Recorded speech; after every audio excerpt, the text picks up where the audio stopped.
start by using an automated vulnerability scanner. We will look at some other options for vulnerability analysis, but we are going to start with the vulnerability scanner.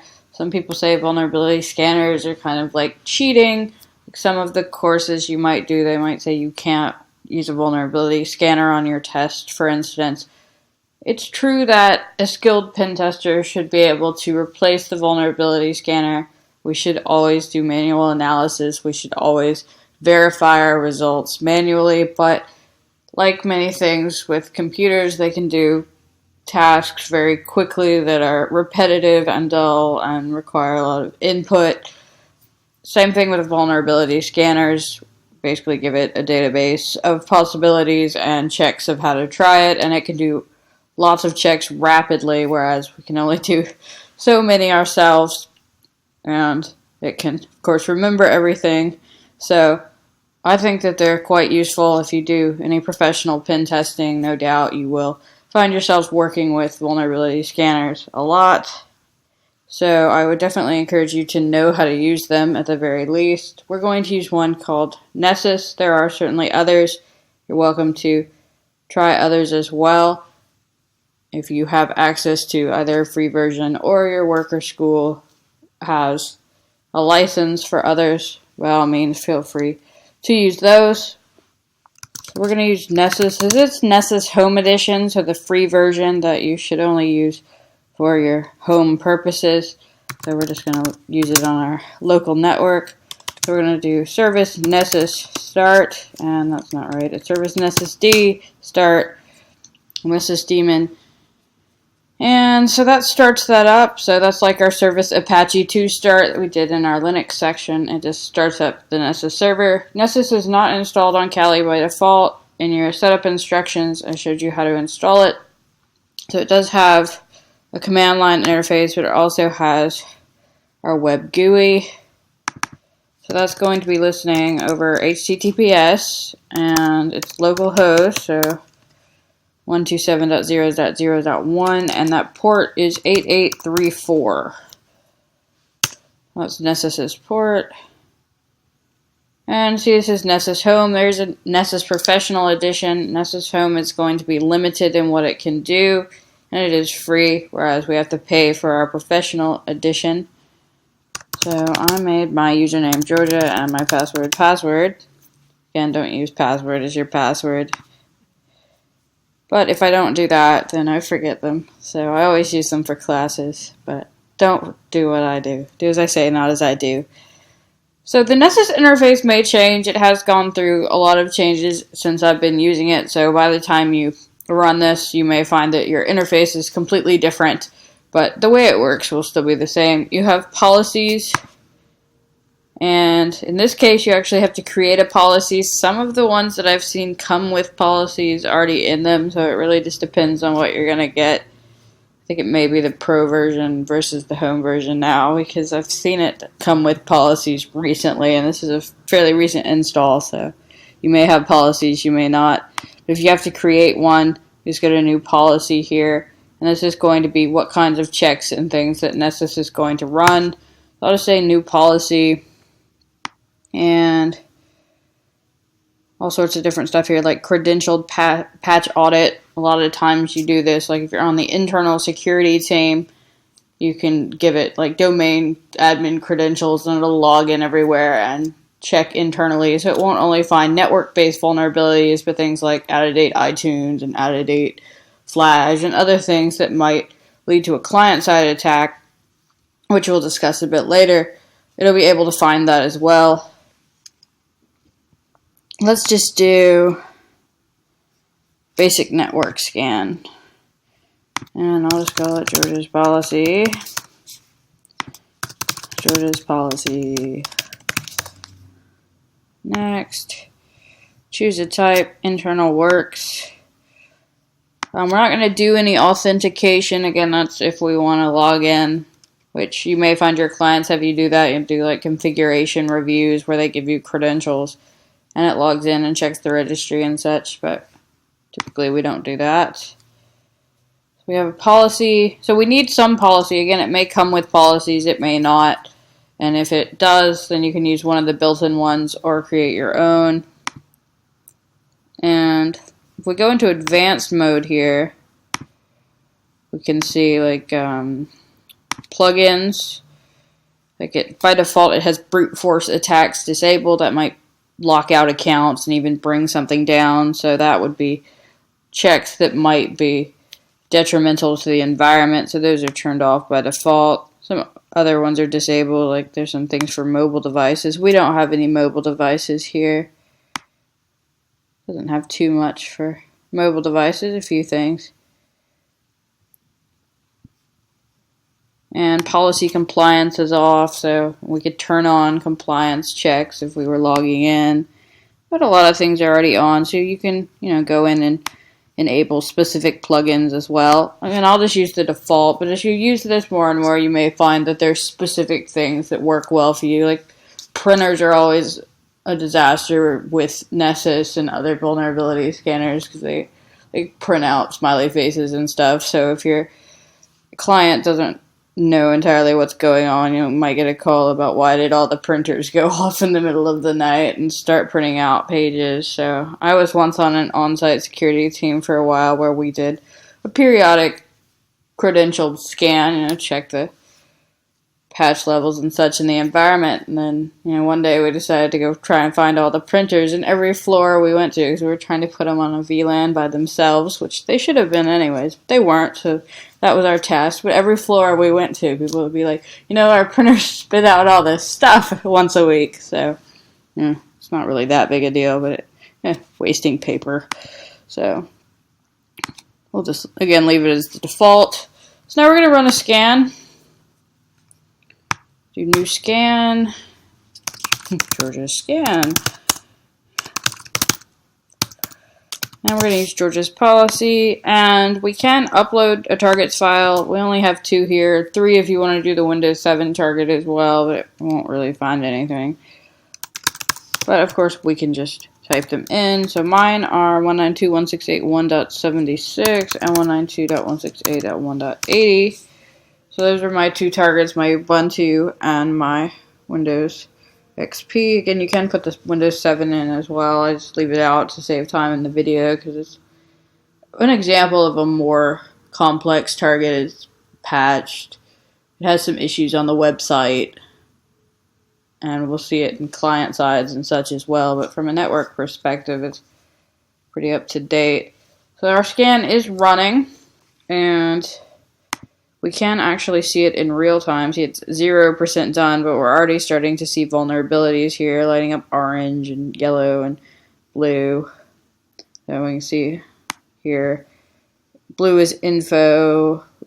Looks like we've got a medium high, and it looks like we just got a critical as well. So you can see them coming in. We can click vulnerabilities up here to see all the vulnerabilities, or see them by host as we were, and just see vulnerabilities for a particular host. So I have these set up specifically for classes so that there will be vulnerabilities that the vulnerability scanner will not find, that we will have to find with other methods. You might find that in those cases, stuff is going to get missed on your pen test. If you've got a really large pen test and not that much time to do it, the possibility of you doing manual checks against every single port in the environment against thousands and thousands of hosts in, say, a week of night testing, it's unlikely, so things may get missed. The vulnerability scanner is not going to necessarily find 100% of the issues in the environment, but it will give you a lot of possibilities very quickly. So it is also prone to false positives. Again, you'd rather have it say it's there and then it not be there, than have it not say it's there and then it be there. So it is prone to the false positives, plus sells more licenses if it finds 1,000 vulnerabilities than if it finds 6, right? So that makes sense. We always want to do manual checks before we do any reporting on this, assuming it's allowed. I mean, certainly you'll probably find clients who just want you to run a vulnerability scan, say this is a vulnerability scan, and be done with it. It's good money for basically clicking a button, so again, no reason not to know how to do that. I mean, everybody does it. It's not as fun as pen testing, but again, it's easy money. And a lot of clients are a little bit afraid of the scary pen testing. So, let's see. So, we're still running here. We got 5 criticals here. It looks like PHP is out of date. Looks like we got MS09 SMB vulnerabilities. Lots of stuff here.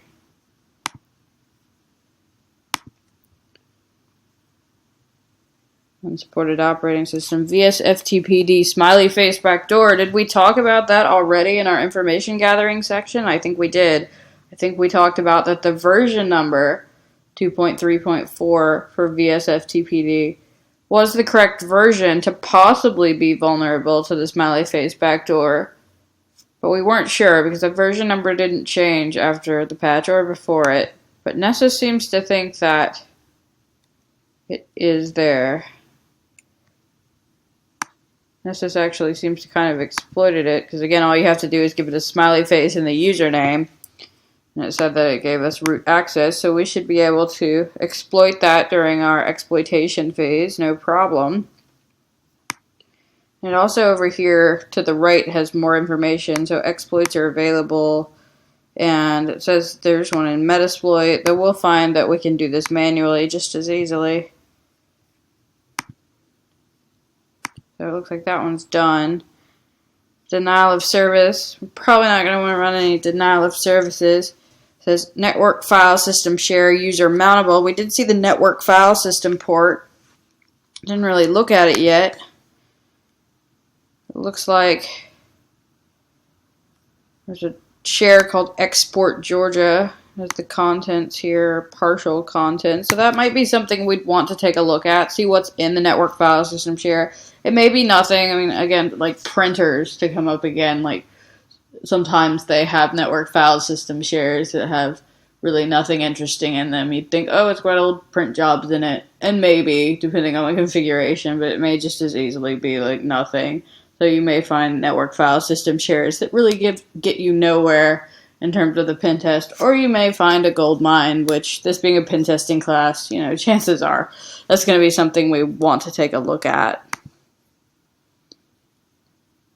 Let's see, cookie disclosures. I mean, the kind of stuff that we would probably verify and report on, but I mean, like track trace isn't going to get us domain level access, for instance, but I mean, these are things that we generally report on anyway.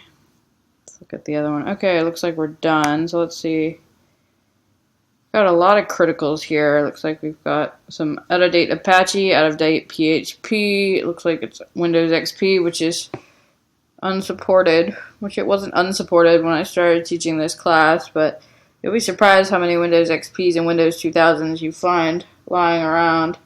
And Linux is even worse, really. It's like, at least you find people who have administrators who can do Windows boxes. It seems like a lot of times they install the Linux system and then the Linux guy leaves and they never update it. I find stuff that's like 20 years old on the Linux all the time. So if anybody ever says that my classes don't matter because we use out-of-date operating systems, well, one, we're going to use up-to-date operating systems too, and also I find these all the time on my tests, all the time. Like in the last week I've done a couple tests and I found XP and 2000 on both of them. So, of course, it's all true. And our favorite MS-08067, we already saw this one actually in the Metasploit module where we learned how to use Metasploit. This is always the exploit that I start with. It's another one of those where people are like, oh, it's MS-08067, it's so old, but still works. I see it unpatched internally a lot still, even today, and it only takes one. You know, it's got one box that's unpatched, and then it's a member of the domain, and, you know, local admin password that is everywhere else. It could be game over, which we'll talk about that a bit later on in post-exploitation, but I mean, it really only takes one missed system, and when you're looking at thousands and thousands of them, it's really easy to forget something. If you're not doing this periodically and checking for vulnerabilities, there's really no way you would know. Again, some out-of-date Apaches. I mean, some of this is just that things have updated since I built the images. But, I don't know. Yeah, it looks like a lot of out-of-date Apaches. OpenSSL. Well, we found a few things here. I mean, it looks like we know that MS-08067 is exploitable. We saw it with Metasploit, and that's always going to be one we'll look out for, because we know if we find the MIS08067, it's something that can give us easy system privileges, so we'll always want to try that one if we have permission to exploit.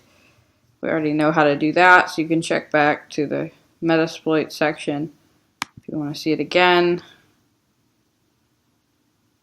So, I mean, a few interesting things here. We might be able to find something like for Apache.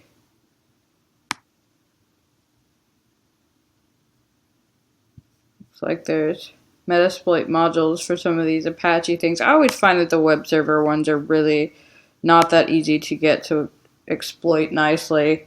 Like, especially when they say heap overflow or heap-based buffer overflow. We don't even cover anything heap-based in our exploit development section. If you continued studying exploit development, you'd get to it, but it's a little more complicated than our stack-based exploitation. Things just don't tend to work quite as nicely. So you might find that those are hard to get to work, so generally don't go for exploiting those unless I don't really worry about bringing stuff down. Of course, in our lab, we don't have any problem with that at all, so by all means, feel free to run whatever you feel like. Like this one says exploits are available, but it doesn't have any listed. So we'd probably have to use exploit code from the internet, which of course we need to be careful with. So we did find a lot of interesting information very quickly here, and with little effort. Really, we just had to click go, and that was that.